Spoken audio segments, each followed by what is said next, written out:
For decades, we've been told that buying a house is the ultimate sign of financial maturity, and that renting is just throwing money away. But with high mortgage rates and soaring property prices, is that old advice actually ruining your financial future?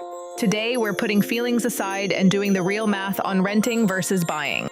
When you look at a $3,000 monthly mortgage payment, most people assume that money is going straight into their net worth. But in the first 10 years, the majority of your payment goes strictly to interest. Add in property taxes, insurance, repairs, and HOA fees, and suddenly thousands of dollars a month are lost to unrecoverable costs, just like rent. Now let's talk about renting. Yes, 100% of your rent payment goes to a landlord, but renting caps your maximum monthly liability. When the roof leaks, it's not your bill. More importantly, in today's market, renting the exact same home is often significantly cheaper month to month than buying it with a 20% down payment. Here is where the math gets fascinating. What happens if a renter takes the $50,000 down payment they saved, plus the $800 per month they save by renting instead of buying, and puts it into a simple index fund? Historically, stock market returns have outpaced average real estate appreciation. Let's look at the numbers after 20 years.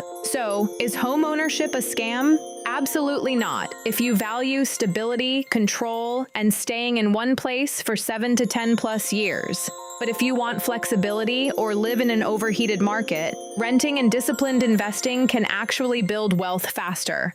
Which strategy fits your goals right now? Drop a comment below and don't forget to hit subscribe for more real money math.